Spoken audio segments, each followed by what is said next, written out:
Hello, everyone. I'm Andy, coming to you from the United Kingdom again. It's still lovely and warm over here in the early part of June, and I am here with my co-host. Hi, everybody. I'm Scott.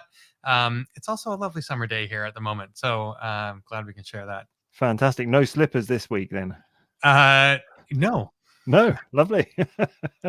Welcome, everybody, to the Tea and Timbits podcast, which you can enjoy with or without your slippers. Mhm. And this is a podcast about global perspectives on business development to help you prosper. This week, we are going to continue our series on mindset. And if you would be so kind, Scott, as to tell us which part of the mindset process we're going to be talking about this week, and then tell us your story that you had lined up for this week as well. Yeah, we're going to get into a conversation about the importance of having structure, having process, but giving some flexibility and being nimble within that to lead to the best sort of likelihood of success. So I'm looking forward to that discussion. It sounds being very nimble, good. not agile. Yeah, a nice way to conclude our mindset series. But before we get into that, please go ahead and tell me what's been happening in your world this week. Sure. So I was reflecting on a story where I was working with a client on some general concepts that they could employ in order to advance their business. As we're talking generally about the concept of business development, not just sales. And there were several sort of pillars that they needed to think about and execute on, and they're all related, and so there's sort of structure and strategy and tactics and resources and so on and so forth. And I had kind of done explaining all this, and I said, and then they've got to kind of all work together. And they said, that is just like, it was kind of overwhelming. It was more than they were sort of expecting to hear, but I tried to paint a wholesome picture for them, and they said, where do we start? How do we know what to prioritize? And I said, well, listen, the whole point of explaining that to you was so that you knew all the pieces, all the moving parts that you do ultimately need to work towards having a handle on at some point. And I said, absolutely, if you try and do it all at once, you will fail. You will spread yourself too thin. You will get distracted. You will bounce around between priorities. You have to decide. And I would recommend you evaluate each one of these areas that I've talked about and find the one that you're most comfortable, most familiar with, or already have some success with. And you formalize and refine that first. And then you move on to one that is, next closest, and so on and so forth. And eventually get to the one that's sort of furthest away. Now, oftentimes when we come in to help, and this is a very long story, we will put the whole roadmap out there and then sort of take somebody through the journey. But I was trying to set somebody up to sort of self-enable here, and that really helped them sort of rationalize in their brain how they could get to success. So, and will you be following up on the outcome of that scenario? They're welcome to reach back out. Understood. Yeah. And hopefully they will, because I'm assuming that they will be listeners of the podcast here. I did mention it, actually. I said, oh, very good. Yeah, we need as many as we can get, so that's fine. So going into today's topic of focusing on being nimble, and as you put it, being nimble, not agile. Talk me through what you meant from that, and what would be your desired outcome from this discussion today. Well, when we were chit-chatting about sort of what we've talked about from a mindset perspective so far, it struck me that part of our messaging might have deviated a little bit too far from the importance of structure and process, right? And mindset, making sure that you put yourself mentally, you come forward with the right energy and put yourself in the right place to unlock success. But I don't want to miss the message that process and structure are important. And so No. in my background, digital and software development, there is this concept, this methodology called agile software development. Yes. Yeah. The way Yeah. it's sort of sprinting through different iterations of your product development, and there can be a lot of value in following that. But the name agile, I feel, is a little bit misleading.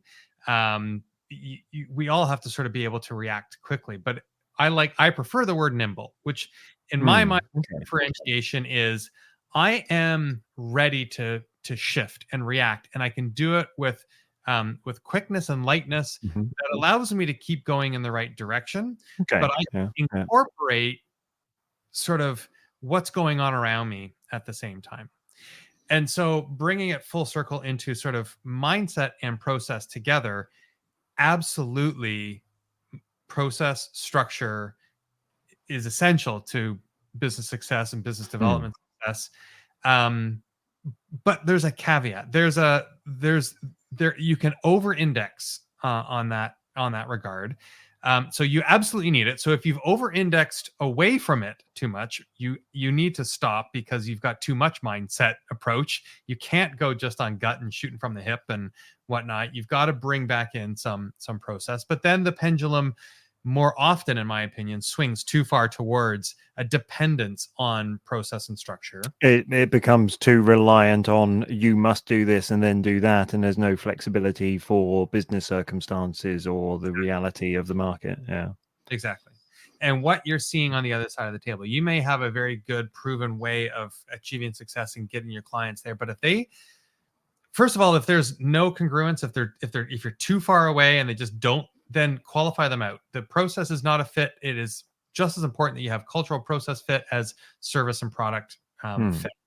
But at the same time, if you have the mindset that you can be flexible, that you can shift what you're doing and the way you're doing it to be a little bit more familiar, comfortable, and cohesive with what the client's used to seeing, then that will be the optimal balance here. Yeah. In our world, we find that there are certain project management philosophies or approaches that we use and clients might use something different, even as simple as like the tool that they use for tracking the to-do list and the schedule and whatnot. We try to bring forward the whole entire, toolkit, but sometimes they don't want to use all of those tools. Well, we don't just say, sorry, you have to. We go, okay, well, what are you using? How do you use it? Can we use your system instead of ours then and get close enough? And as long as, again, it isn't too much of a deviation, then that works for everybody. Let's move this all forward. No, I like the concept and ideas and thoughts around being flexible and having that flexibility within a structure and within a process. How does, because you mentioned, and I don't know, because I don't come from the technology world, so the word agile to me is that description, right? That is the ability to be flexible. It's the ability to move. It's the ability to adapt and so on. But you're saying that the way that word is used in the technology world isn't meaning that. So could you help me to understand a little bit? It's almost not worth going into the definition, because there are diehard true followers of a agile process, and I'm not trying to say that the agile methodology is a bad one, but in our space it means something very specific. And so I just tend to use the word nimble because it means the same thing and doesn't imply, and by using the word agile you would imply that way of thinking. Sometimes it's almost identical to that, but it's often the case it isn't. Some of the starker differences are that I think it's more important to have a more formal project outline than what a textbook agile methodology prescribes. But I've already gone too far into. No, that's fine. But what we're saying then is that there's an importance in having a very clear and documented process, one that you can show, but having the mindset that when you're using that process, that you have the ability to be flexible, be nimble, as you said, to the circumstances that you find yourself within, to the opportunity scenario as it presents itself. How do you then suggest that our listeners who do work in companies, who are lucky enough to have formalized processes and procedures, how would they go about acquiring the right mindset and maintaining that in these more challenging circumstances or changing circumstances that may not fit within their processes? Well, first of all, you have to ensure that you're in an organization that has a culture that will allow for it. I will fully end or concede that the rule at some businesses is if you bring in a deal and it has to follow our structure. And so if you're in business development and you sell something in, and the client is expecting not to have to follow your process to the letter of the process law, and you bring it in anyway, and they're expecting some flexibility, but your company doesn't allow for it, then that's a mistake, right? So the first part of answering your question is make sure there's room for it. If there isn't, and that's uncomfortable for you, maybe you're sitting in the wrong seat. But the other, so get alignment and make sure that there's just space and room and permission to do that, and then make sure you know how far you can push that boundary. And so oftentimes in my case, when we start to see that deviation, we'll acknowledge it with the client part and say, okay, we're deviating, or we're proposing a deviation here. We're not going to close the door. I'm going to go back to my team and just get their sense of things and make sure that we can run it that way. Why don't you do the same on your side? So you kind of keep that, and is there any flex on your side? What would it look like if there were? Let's come back on next meeting and resolve this. So I think the mindset is kind of an obvious tool, but you have to make sure that you're allowed to use it, and when you do, you use it appropriately, because saying just let the client dictate. That is the worst. Yeah, of course. And one of the things that come up in the scenario that you described there is the client's mindset. Good point. How do we think about that? I mean, because it's all very well that we're talking now to very often the sales, business development people in an organization, and sometimes the leaders of those teams. How can they help the customers to overcome their mindset challenges? Because they may not have listened to the podcast, they may not have the same education, they may not have the same experiences in thinking about their mindset in this. So I think one of the key things that sales, business development people need to do is be mindful of the fact that not only their own mindset needs to be right, but they need to be a guide to help the customer with their mindset as well, and to think about things perhaps from a different perspective outside of their own box. What do you think about that, Scott? I think it's a really good observation, and you almost need to qualify or evaluate whether or not you've got. I don't know that you can necessarily have the time or luxury to influence the mindset and have confidence that it's going to stay influenced for the long term.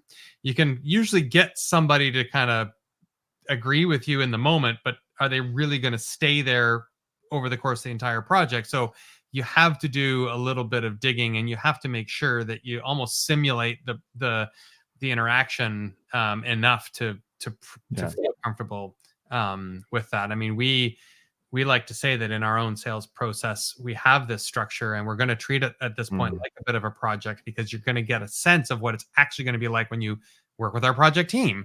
And so that's a bit of a very light dry run, that there is the right just sort of posture to working together. I'm not even talking about mindset.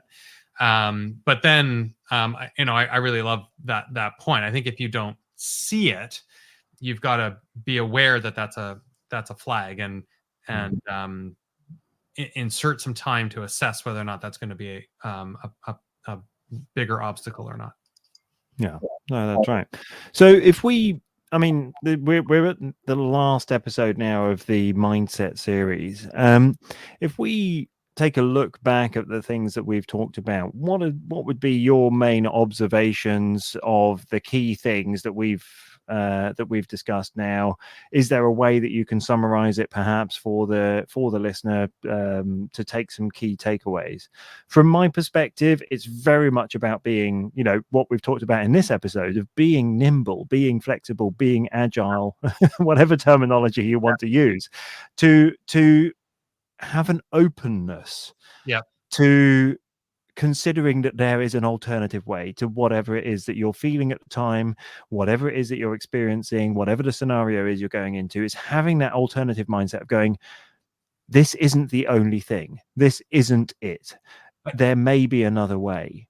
Whether that's a good way or a bad way, it doesn't matter, but it's being mindful of that fact, because if things are going really well, that could change and that could suddenly be, going the opposite, and the same the other way. If things are going really, really bad, it's really difficult, it could also go the other way.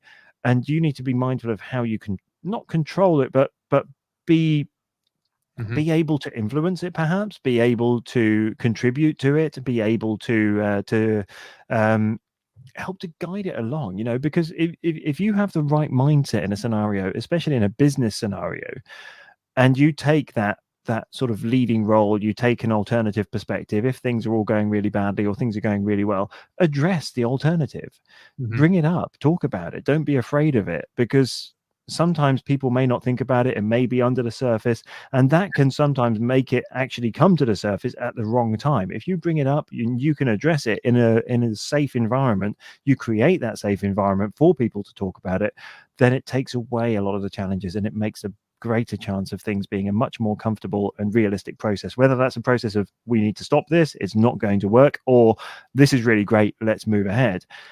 You've reached that conclusion together because you've all gone into it with the right mindset, because somebody in that room has concluded that they're going to have the right mindset, they're going to lead that process, and they're going to help everyone else to get there. That's my takeaway. What's your thing? What I love about that is that we never actually really said it just that way in any of the conversations that we've had leading up to this point. I think the reason that we even ended up sort of talking to each other about doing a series like this is that this is still, and often intentional or not, a foreign concept, an uncomfortable place for a lot of people. And it can be so advantageous to think about it, reflect on it, improve upon absolutely. it.